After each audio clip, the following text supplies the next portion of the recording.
You'd have to agree that now totally. the impeachment inquiry is underway, sparked by a complaint from someone within the intelligence community. It feeds the president's concern and often used term about a deep state being there to take him out. Thank God for the deep state. I mean, I think, everyone here has seen this progression of diplomats and intelligence officers and White House people trooping up to Capitol Hill right now and saying, these are people who are doing their duty, who are responding to a higher call. Mm-hmm.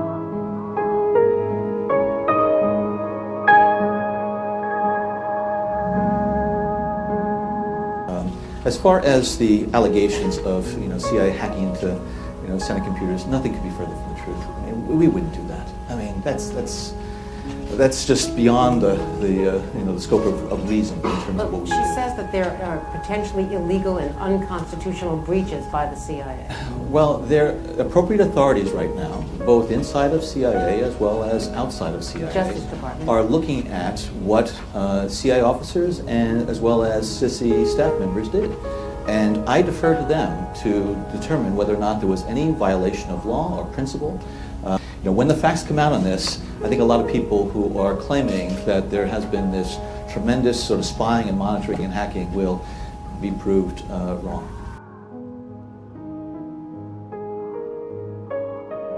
Supposedly going to be interviewed by Mr. Durham as part of this non-investigation.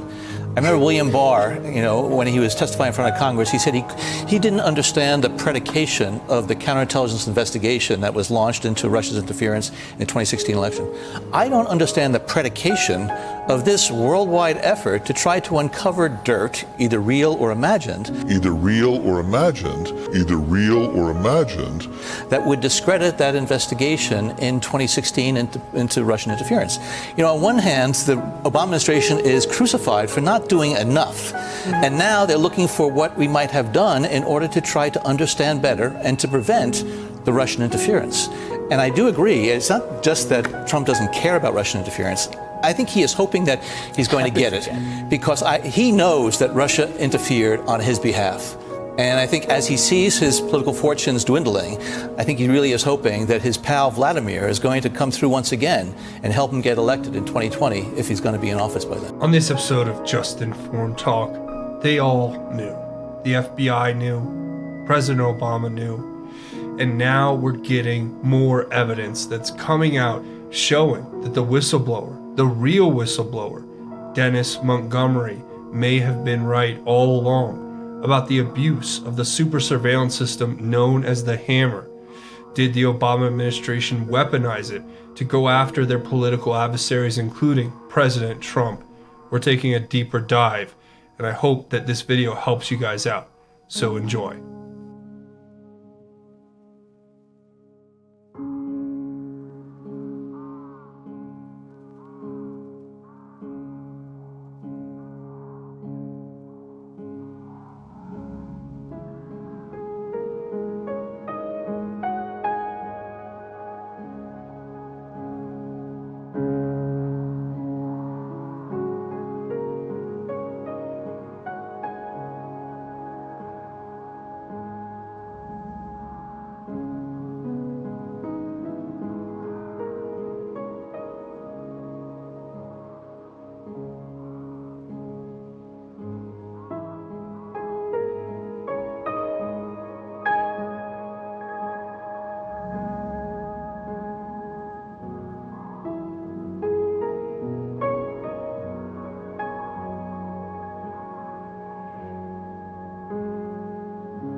So let's just say the Obama administration is guilty of violating the Espionage Act. President Obama himself is guilty of it because he communicated on Hillary Clinton's rogue server that was in violation of the Espionage Act. Yeah, but now that's why you're hearing all this stuff about Trump and the Russians, and they stole the election from us, etc. They do not want anybody to look into this.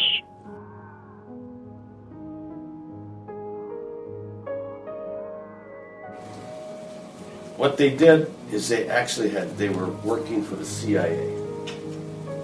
And they mask it as, I'm sure you'll remember this, the contracts with the CIA, which I have plenty of copies, said that they were decoding Al Jazeera television, said that there was broadcast embedded. Remember that? Yeah. That was a front by the CIA. And this guy worked for Brennan and Clapper. Those were the two guys running it. He started out in 2004 with another partner in Reno, Nevada, called Intrepid. They collected about $40 million for the CIA, from the CIA. Top security clearance, all kinds of letters, emails. What it really turns out they were doing is they were hacking into all of America. He says, you know, you guys are right. I did hack into all your stuff. I gave it to your ex-wife and all the lawyers. And he said, there's a lot more. He said, what I really did as a government subcontractor was I hacked into all of America for Brennan and Clapper. And I said, wow, that's pretty heavy stuff. Can you prove it? I said to him, when the Snowden thing came down, he starts laughing to me. He goes, Snowden is a punk. He doesn't have any information like I've got. So he starts showing me what he has. He's got 900 million phone calls recorded. I mean, you call me, how long, what date, what time of day. Okay, that's one thing. I did it for the government. This is on a government computer, paid for by the government, CIA, at Fort Washington, Maryland, which is 10530 Riverview Road in Fort Washington, Maryland. Then he's got bank accounts with the passwords and the usernames that the government got, just randomly all over the country. There's 153,000 in this county alone. 153,000 people were hacked in by Brennan and Clapper. So those are the two common factors. Now, if you go back the string, you thread the string back with Brennan. Brennan was CIA under Bush 43. He was like executive director. So they must have figured something was skunky. So they fired Brennan. Brennan goes to work as the CEO of Analysis Group in Washington, D.C. They're basically ex-CIA guys that do contracting for the government. Private version of their old job. So he goes to Obama, then senator, and says, you should hire us in that analysis group. You're going to run for president. Obama does. They have tons of money, millions of dollars. If you may not recall this, Joe, but there was a little bit of a flap about the birth certificate back then. There was an accusation that someone had gotten into the birth certificate records of Hillary Clinton, Mitt Romney, and Obama. There was a young man working for Brennan at the CIA that came over to Analysis Group. And he was kind of the dirty computer kid. I don't know that, I'll tell you what I know factual and what I believe to be true. We believe that they got in and actually altered his birth certificate. Brennan did at an analysis group, and they had to disguise it by doing something or looking like they did something to Clinton and Romney, so it wasn't specific to Obama. So then Obama gets elected. Brennan then wants to be CIA. That was his quest in life. If you recall, he got turned down because of the waterboarding. So, as an alternative, Obama moves in Brennan 3 doors down the White House from his office. So then time goes by, and then Brennan's now CIA. About 3 or 4 months ago, this guy's showing me 900 million phone calls. And I see myself in there. I see people I know. I mean, I see Donald Trump in there a zillion times. And let me tell you how they did it. So you got to understand the whole story. This Montgomery was such a brilliant computer guy. He figured out, they built, and started in 2004, they built this supercomputer in Reno, Nevada. Long, far away from CIA headquarters, but they were a contractor. And it was a room, twice as big as this room, full of these massive computers that figured out how to break combinations of passwords. And so the idea was, it was very well intended. Let's go find Al-Qaeda's websites. Let's see if we can crack their password and save America. That's all great.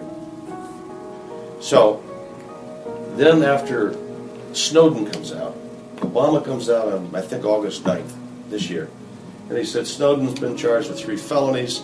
If he had followed the whistleblower protocol and come to us, he wouldn't be in trouble. So I had Montgomery, he filed 18 whistleblower complaints with the Inspector General of the Air Force, Inspector General of the CIA, the Inspector General of the United States, Holder. So he's got rejected 18 times. I have all the whistleblower complaints and rejections here. So he did the right thing. He said, hey, I'm an American, I'm not leaving the country. I work for the CIA. I went in for the government unauthorized, and I got all this financial information that's a violation of the Fourth Amendment. And this needs to be told. They rejected it over and over and over. Hillary Clinton was operating a server. People call it a rogue server. That she had over 2,000 classified emails and over 200 special access programs, SAP programs, divulged on it. That server did not have an ATO, which it means authority to operate. In other words, it was a rogue server. Mm-hmm. The first email that went into the White House from her, the White House Communications Agency, WHISTLEBLOWER, which I used to oversee when I was in the Pentagon, the number 3 man in the Pentagon, they had to report that to the Chief of Staff, Rahm Emanuel. Rahm Emanuel had to tell that to the President. And right away, I can assure you, NSA at Fort Meade has every one of the emails that she sent and the 30,000 or 32,000 that she deleted. Now, she violated the Espionage Act with that because not only were the Russians, Chinese, Iranians, Israelis, and others, French, British, tapping into that network. And so that information, the classified information, was divulged, which meant she was in violation of the Espionage Act. It also means that President Obama was too, because he sent her an email using a pseudonym. And so he knew, and he is complicit in the approval of that rogue server. And that's why it's a very serious thing. I believe that is why the Democrats are bringing up the Russian complicity in the election and a whole host of other things, because they do not want the Justice Department to go after this issue. In addition to, everybody understands Hillary Clinton and Bill Clinton's foundation, the Clinton Foundation, what a deal that was in violation of U.S. code. One thing I will say that you haven't covered, 2 days ago, a highly respected judge in the Southern District of New York in Manhattan came out with a decision on the whole Russia hoax, and he said exactly that. It's a hoax. You ought to read the decision. This is a decision by a judge who's highly respected, who was appointed by Bill Clinton when he was president, and he came out and he said it's a hoax. And that's exactly what it is. This was a case brought by the Democrats against me, and nobody wants to talk about it. You know why? Because it's fake news. The Democrats voted to try and nullify the ballots of tens of millions of Americans. To be exact, 63 million people, disgracing themselves and bringing shame upon the House of Representatives. They've been plotting to overthrow the election since the first hour that we won. And actually, before we won, they were plotting to overthrow this election. Before we won. 19 minutes after I took the oath of office, the disgusting Washington Post, look at all these people back there, look.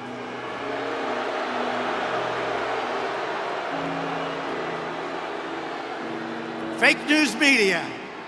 It's the fake news. Look at all of them.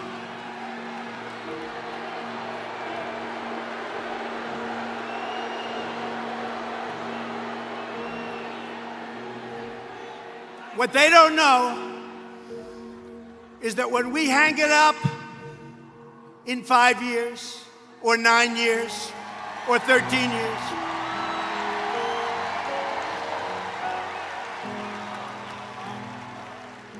or maybe 17 years.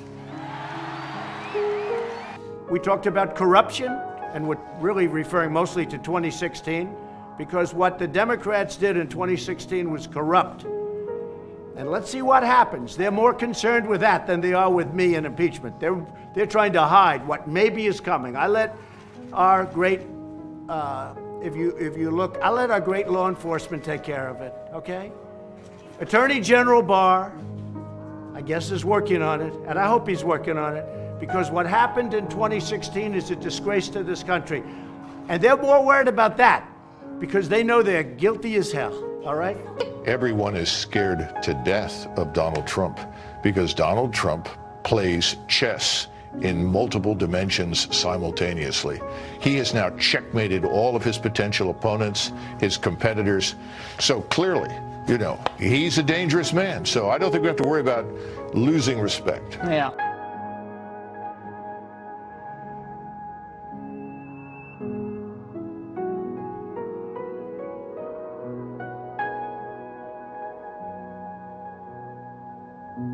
So that's it for this video. Remember to come here and watch these videos, share them on your social media, get the word out that way. Also, hit the subscribe button if you haven't already, and make sure that you hit it, punch it, tap it, headbutt it, whatever. Hit the like button if you guys like this content and want to see me make more. Make sure you check the description for links to all of the information if you want to dig deeper into this and ways you can help out the channel. Definitely go look at that. But that's going to be it for me. I want to say thank you for watching this episode of Just Informed Talk. My name is Craig. Godspeed and God bless each and every one of you, Patriots.